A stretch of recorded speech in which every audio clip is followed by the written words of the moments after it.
시간 송구영신 예배 주신 우리에게 주신 하나님 말씀 마가복음 1장 16절에서 18절까지의 말씀입니다. 마가복음 1장 16절에서 18절까지의 말씀. 우리 세 절의 말씀이니까요. 함께 같이 읽어보겠습니다. 시작. 갈릴리 해변으로 지나가시다가 시몬과 그 형제 안드레가 바다에 금을 던지는 것을 보시니 그들은 어부라. 예수께서 이르시되 나를 따라오라. 내가 너희로 사람을 낚는 어부가 되게 하리라 하시니 곧 그물을 버려두고 따르니라. 아멘. 오늘 본문은 이제 2025년도를 보내고 2026년도 시작하는 우리에게 주시는 첫 번째 말씀인데요. 새해 무엇을 더 할 것인가? 새해 무엇을 더 할 것인가? 라는 질문에 대한 답이 아니라 누구를 따라 한 걸음 더 나아갈 것인가? 라는 질문에 대한 답입니다. 우리 한번 같이 한번 따라해 주시겠습니까? 누구를 따라 한 걸음 더 나아갈 것인가? 이것을 묻고 있습니다. 오늘 말씀은 예수님이 공생에 시작하시면서 복음 전하신 후에 첫 번째 하신 사역입니다. 바로 제자를 부르시는 장면이지요. 예수님은 첫 번째 사역으로 영혼을 찾아가셨고 그들을 하나님의 귀한 자녀로 부르시고 또 예수 그리스도의 제자가 되게 하셨습니다. 예수님이 찾아간 그 사람들은 위대한 신앙인들이 아닙니다. 갈릴리 바다에서 물고기를 잡는 그저 평범한 어부들이었습니다. 예수님은 그들을 부르시는데 여러 설명을 덧붙이지 않으시죠. 설득하지도 않습니다. 어떤 복을 주시겠다라고 약속도 하시지 않아요. 그냥 딱 한마디만 하십니다. 나를 따르라. 오늘 본문에는 핵심 동사가 세 개가 나오는데 보시고, 부르시고, 따르게 하셨다라는 세 가지 동사입니다. 하나님은 오늘 또 이 세 가지 동사가 우리 가운데 살아 역사하기를 원하시는데요. 하나님은 언제나 우리를 바라보고 계시죠. 그 하나님의 시선을 우리가 마주할 수 있었으면 좋겠습니다. 그리고 하나님은 우리를 늘 부르시거든요. 근데 그 세미한 음성에 우리가 반응할 수 있었으면 좋겠습니다. 하나님은 우리가 있어야 될 자리를 잘 알기 때문에 우리로 하여금 따라오라고 하시고 따라가게 해주시는데요. 그렇게 하나님을 따라가는 우리 모두가 되기를 주님의 이름으로 축복합니다. 특히 18절에 우리의 영혼에 깊숙이 들어오는 말씀이 있어요. 그거는 곧 그물을 버려두고 예수를 따르리라입니다.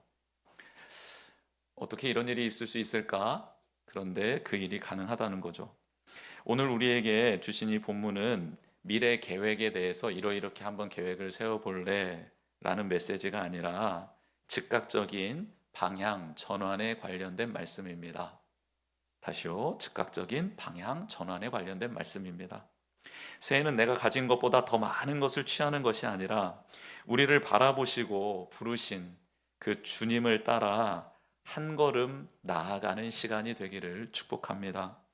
구물을 붙잡고 살았던 시간을 흘려보내시고 주님을 따라 한 걸음 옮기는 순간으로 새해를 맞이하기를 축복합니다. 백보 천보를 가라고 예수님께서 지금 말씀하는 것 아닙니다. 뛰어가라고 달려가라고 왜 이렇게 느리냐고 우리를 책망하시는 장면이 아닙니다. 한 걸음만 내디뎌 보라고 우리를 초청하고 있습니다. 그 한 걸음이 분명한 방향을 선정해 줄 겁니다. 그 한 걸음이 방향을 잡아 줄 겁니다. 우리의 미래를 바꿔놓을 것입니다. 어떤 뇌과학자가 말하더라고요. 우리 뇌는 일상성, 안정성을 추구한답니다. 그래서 큰 자극을 극도로 피한답니다.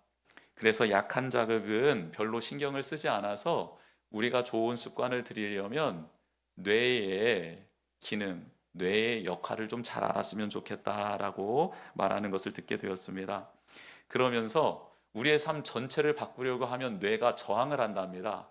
그래서 하지 말라고 우리의 온 몸 신경을 붙잡아 둔다고 합니다. 그래서요, 여러분 나는 내일 당장부터 기도를 1시간씩 성경을 1시간씩 읽을 거야 그러면요, 뇌가 말립니다. 뜯어 말립니다. 그래서 이 뇌과학자가 한 가지 법칙을 알려주더라고요. 2분 법칙입니다. 한번 따라해 볼까요? 2분 법칙. 하루에 하고 싶은 거 2분만 하랍니다. 예를 들어서 운동하고 싶잖아요. 그럼 운동 2분만 하고 딱 접으랍니다. 그러면 뇌가 아무런 신경을 쓰지 않는답니다. 뭐야 이거? 그러고 만답니다. 그래서 저항을 안 하게 한대요. 그래서 다음 날도 2분만 하랍니다. 런닝머신에서 2분 뛰다가 그냥 내려오랍니다. 그리고 집에 가랍니다. 그럼 뇌가 또 뭐야? 착각을 하면서 어느 날 갑자기 뛰던 내가 3분을 뛰어도 아무런 말을 하지 않고 4분, 5분이 되면 이제는 그렇구나. 이거 괜찮은 것 같은데 라는 착각을 한답니다. 그리고 다음날 그 시간대 내가 뛰지 않잖아요. 그럼 뇌가 뭐해? 안 일어나고 이런답니다. 이거 뇌과학자가 한 말입니다. 그래서 예수님도 우리에게 한 걸음만 내디디라고 말씀하고 있습니다. 사랑하는 성도 여러분, 하루에 2분만 성경 읽고요. 덮으세요. 너무 좋죠. 이런 목사가 어디 있어요? 2시간 하라고 하는 거 몇 분 하라고요? 2분만. 기도도 2분만 하고 더 이상 하지 마세요. 하면 혼나요. 뇌과학자가 해준 말인데 시도해 볼 만하더라고요. 시도해 볼 만해요. 한번 해보셨으면 좋겠습니다. 16절에 보니까 예수님은 우리를 부르세요. 특별한 자리에서 우리를 만나주시기도 하지만 오늘 본문은 일상 속에서 예수님이 평범한 사람들을 찾아가 만나시는, 부르시는 장면을 보게 됩니다. 여러분, 어부들은요, 종교 지도자들처럼 거룩하고 경건한 삶을 실천하기 매우 어려운 환경이었습니다. 하루 벌어 하루 사는 노동자들이었고 많은 것들을 세금으로 내야 했던 노동자였기 때문입니다. 그들은 성소를 드나들 수도 없었습니다. 제사장들이 아니었기 때문이죠. 기적의 현장도 아니었고 많은 사람들이 주목하는 자리도 아니었습니다. 그저 생계를 위해 살아가는 삶의 무게를 짊어진 이들의 평범하고 극히 일상적인 삶의 자리였습니다. 그런데 그런 자리를 예수님이 찾아오신 것이죠. 우리는 새해를 맞이하면서 특별한 기대를 갖게 됩니다. 특별한 시간, 만남, 일들이 일어나면 좋겠다. 그런 생각들을 하게 되죠.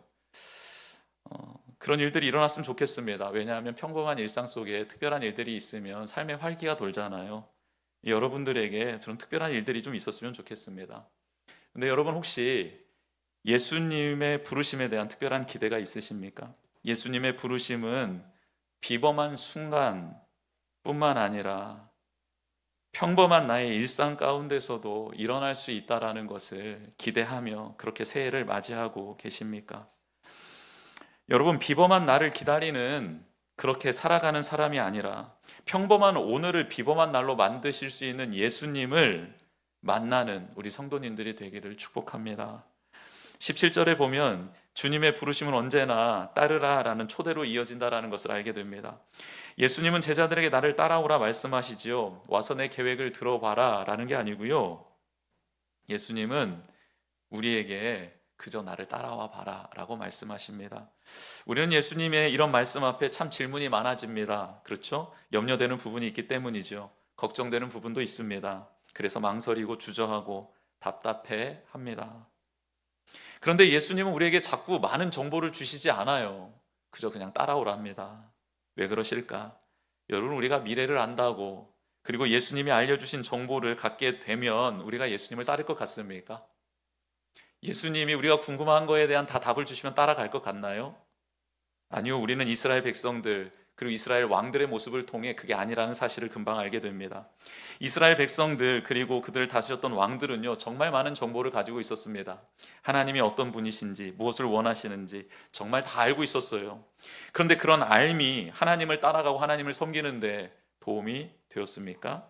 아니요, 그닥 큰 역할을 하지 못했던 것 같습니다. 왜 그럴까? 순서가 잘못됐기 때문입니다.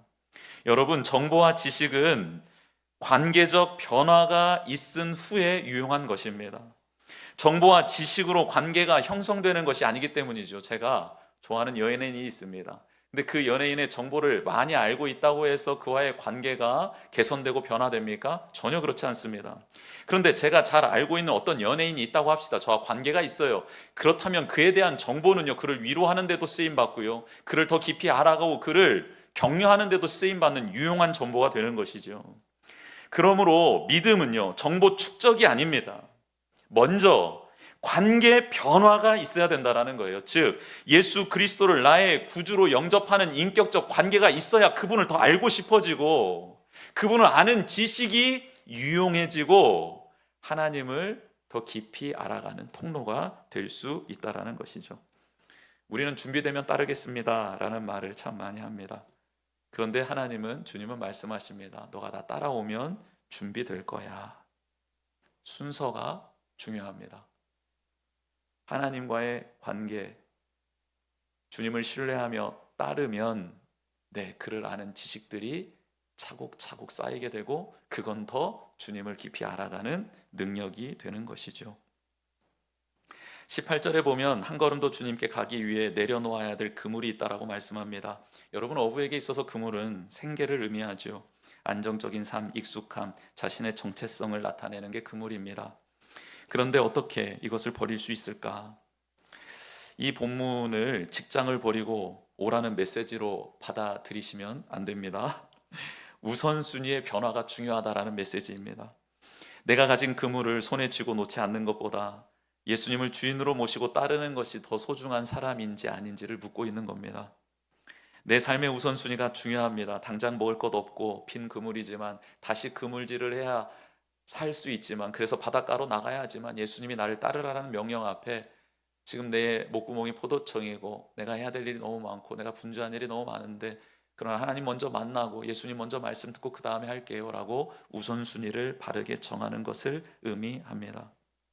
예수님은 우리 일상이 하나님의 은혜 안에서 아름다운 열매를 맺기를 간절히 원하시는 분이시지요. 그래서 예수님이 이렇게 말씀하셨습니다. 먼저 그 나라와 그의 의를 구하라. 그리하면 이 모든 것을 너희에게 더하시리라. 그래서 새해에 우리에게 던지시는 성령님의 질문은 이것입니다. 무엇을 더 많이 소유할 것인가가 아니라 무엇을 내려놓고 우선순위를 정해 주님을 따를 것인가입니다. 18절에 곧이라는 말씀이 있지요. 이 단어 한 음절입니다. 그렇죠? 그런데 이 단어의 무게를 느낄 수 있는 영적 깨어있음이 있었으면 좋겠습니다. 한 음절이지만 신앙생활을 하는 데 있어서 우리에게 너무 중요한 교훈을 던져주고 있기 때문에 그렇습니다. 복음은 혁명적 사건입니다. 나라가 바뀌고 우리를 다스리는 왕이 바뀌는 것이 복음이기 때문에 그렇습니다. 즉각적인 변화이죠. 물론 받아들이는 사람에 따라서 천차만별일 것입니다. 나라가 바뀌었는데, 주인이 바뀌었는데 예전 나라 사모하면 예전 왕 사모하며 살아가는 사람도 있기 마련이기 때문이죠. 그러나 사실은 왕이 바뀐 겁니다. 나라가 바뀐 겁니다. 복음을 영접하는 순간, 예수님을 구주로 모셔드리는 순간 우리의 주인은 바뀐 거고, 우리는 다른 나라, 이전의 나라가 아니라 하나님 나라의 백성으로 존재론적인 변화가 일어난 것입니다. 우리가 받아들이든 받아들이지 않든 말이죠. 어부들은 모든 것을 이해한 후에 예수님을 따른 것이 아닙니다. 아무것도 몰랐어요. 그러나 예수님을 신뢰했기에 곧 따르게 된 것이죠. 믿음은요, 계획을 잘 세우는 것이 아니라, 그게 먼저가 아니라 결단 후에 세우는 계획이 하나님 앞에 유용하고 아름답게 쓰임받을 수 있습니다. 계획만 세우다가 결단하지 못하는 게 아니라 결단하고 세우는 계획이 더 의미 있다라는 말씀입니다. 따름이란 관계라고 말씀드렸죠. 예수님과 물리적으로 함께하는 시간이 꼭 필요합니다. 말씀의 자리로 한 걸음 더 가까이 나아가기를, 기도의 자리로 한 걸음 더 가까이 나아가기를 원합니다. 사랑과 섬김의 자리로 한 걸음 더 가까이 나아갔으면 좋겠습니다. 백보, 천보가 아니라 한 걸음만 내디드셨으면 좋겠습니다. 하나님의 사랑과 은혜 풍성하게 누리십시오. 이제는 쓰고 있는 우산을 좀 한번 걷어보시면 어떨까요? 그리고 동굴 속에서 한번 나와보시면 어떨까요? 그러면 지금도 부어주고 계시는 그 하나님의 은혜와 사랑을 누릴 수 있을 텐데, 그 사랑과 은혜 풍성히 누리며 흘려보낼 수 있을 텐데, 그렇게 우리를 초대하시며 부르시는 그 자리로 한 걸음만 우리가 떼었으면 좋겠습니다. 사랑하는 성도 여러분, 새해를 앞두고 우리는 무엇을 붙잡고 있습니까? 혹시 작년의 불안함입니까? 통제하려는 욕구입니까? 내 계획 그대로 되기만을 바라는 그런 안전한 길을 붙들고 있는 건 아닙니까? 주님을 따라 한 걸음 더 나아가기 위해 내려놓아야 될 그물이 무엇인지, 우선순위를 바르게 정하지 못하고 내가 지금 우선순위를 잘못 여기며 붙들고 있는 그 그물이 무엇인지 한번 하나님께 고백하고 내려놓으셨으면 좋겠습니다. 하나님은 우리에게 지금 모든 것을 바꿔버려라 라고 요구하는 게 아니라 다만 한 걸음만 내게 가까이 와줄래? 라고 요청하고 있습니다. 한 걸음 더 주님께로, 한 걸음 더 말씀 앞으로, 한 걸음 더 신뢰의 자리로 나아가 새해 전체의 방향이 결정되어지는 이 시간이 되기를 주님의 이름으로 축복합니다. 오늘 밤 그물을 내려놓고 주님을 따라 한 걸음 내딛는 우리 모두가 되기를 축복합니다.